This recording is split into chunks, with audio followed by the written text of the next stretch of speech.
le cadre des 100 jours de prière, nous voilà parvenus au 5e jour des 10 jours dont le titre est « Spirituel ou charnel, quelle est la différence ?» Le texte de support se trouve dans 1 Corinthiens 2, le verset 16, « Mais nous avons la pensée de Christ ». Avant de définir les chrétiens spirituels et charnels, nous devons nous rappeler que nous ne parlons pas de pécheurs et de non-pécheurs. Tous, qu'ils soient spirituels ou charnels, sont des pécheurs qui ont besoin d'un sauveur. Notre seule justice vient de lui. Au contraire, le critère d'inclusion dans l'un ou l'autre groupe est notre relation personnelle avec le Saint-Esprit.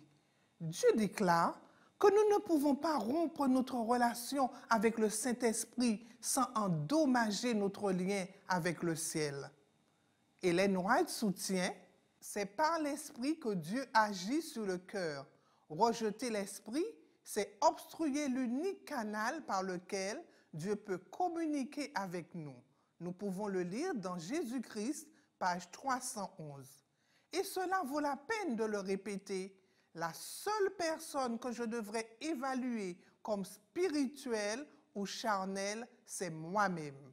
Dieu peut agir dans d'autres cœurs et n'a pas besoin de moi pour coller des étiquettes sur les autres membres de l'Église.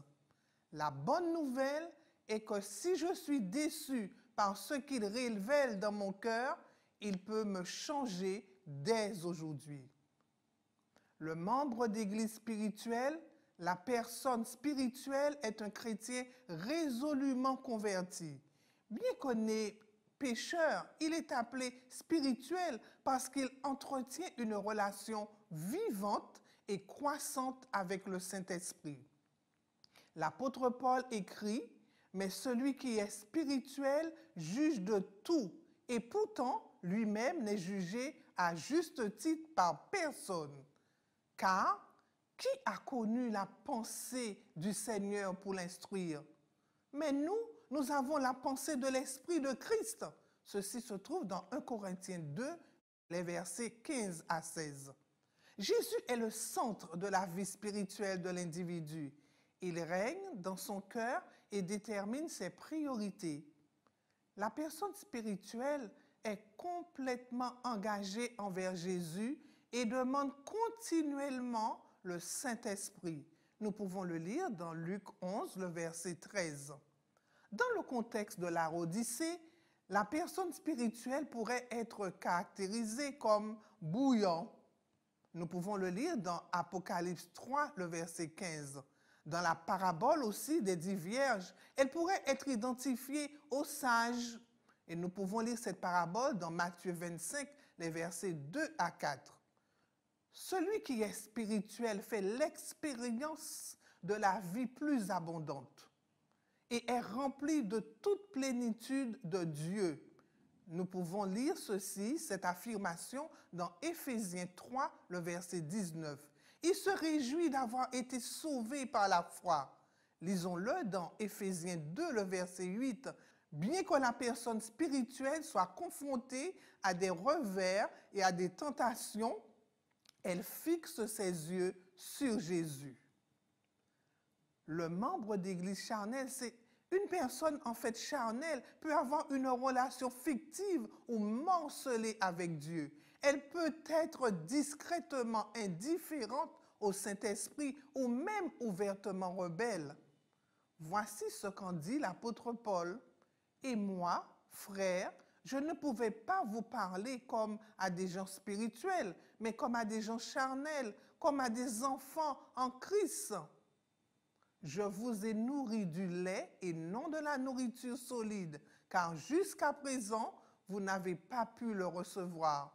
Et même maintenant, vous ne pouvez toujours pas, car vous êtes encore charnels. Car là où il y a parmi vous des jalousies, des querelles, des divisions, n'êtes-vous pas charnels et ne vous comportez-vous pas comme des simples hommes? En effet, quand l'un dit « je suis de Paul » et l'autre « je suis d'Apollos », n'êtes-vous pas charnels? Ce verset se trouve dans 1 Corinthiens 3, les versets 1 à 4. Nous concluons ici que le facteur déterminant doit être notre relation avec le Saint-Esprit. Le terme charnel décrit une personne qui raisonne, fonctionne et agit selon la chair, c'est-à-dire par la force humaine normale et non par le Saint-Esprit. Et de surcroît, plus tragique, il n'a pas choisi de recevoir la vie éternelle. Cela peut se trouver dans Romains 8, le verset 9. Paul s'est adressé au peuple charnel en tant que frère, ce qui montre qu'ils étaient membres d'Église. Il ne pouvait pas les appeler spirituels parce qu'ils n'étaient pas suffisamment remplis du Saint-Esprit. Ils n'avaient pas encore grandi dans la foi comme ils auraient dû le faire. Il est possible d'être membre d'une église pendant de nombreuses années et d'être encore un chrétien charnel. On peut avoir des connaissances bibliques et n'avoir pas encore atteint la maturité spirituelle. De nombreux chrétiens charnels ressentent une insatisfaction, une déception ou une absence de but réel dans leur vie spirituelle. Certains sont apathiques et disent « Nous ne sommes que des pécheurs, nous ne pouvons rien y faire ». D'autres chrétiens charnels sont enthousiastes et actifs, peut-être fiers de leur position importante dans l'Église. Malheureusement, Jésus dit « Beaucoup me diront en ce jour-là, Seigneur, Seigneur, n'avons-nous pas prophétisé en ton nom, chassé les démons en ton nom et fait beaucoup de miracles en ton nom? Et alors je leur dirai, je ne vous ai jamais connus.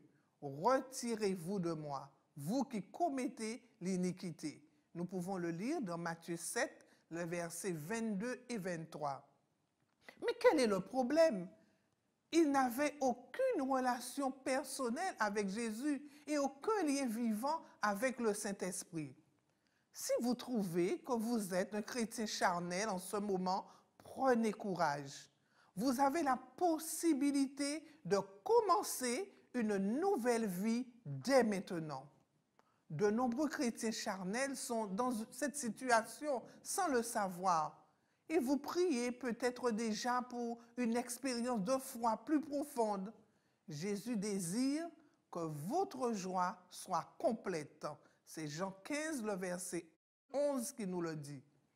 Et il vous invite à vous reposer dans la solide espérance de la vie éternelle. Les textes bibliques dans nos prières sont les suivants. Nous sommes comme charnels, mais il y a de l'espoir. Et moi, frère, je ne pouvais pas vous parler comme à des personnes spirituelles, mais comme à des personnes charnelles, comme à des enfants en Christ.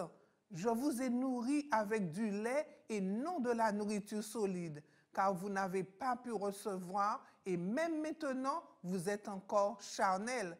Car là où il y a de l'envie, des querelles, des divisions parmi vous, n'êtes-vous pas charnels et ne vous comportez-vous pas comme des simples hommes? 1 Corinthiens 3, les versets 1 à 3. Notre prière pourrait être celle-ci.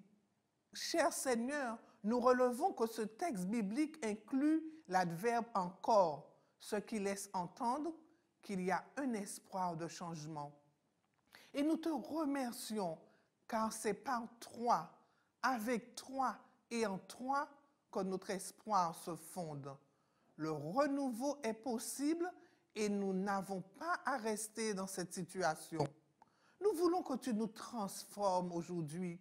Nous déposons au pied de la croix l'envie, les conflits et les divisions. Débarrasse-nous-en et guéris chacun de nous. Et maintenant, nous choisissons de vivre dans le Saint-Esprit. Nos demandes ont-elles des motivations charnelles? Vous n'avez pas parce que vous ne demandez pas à Dieu.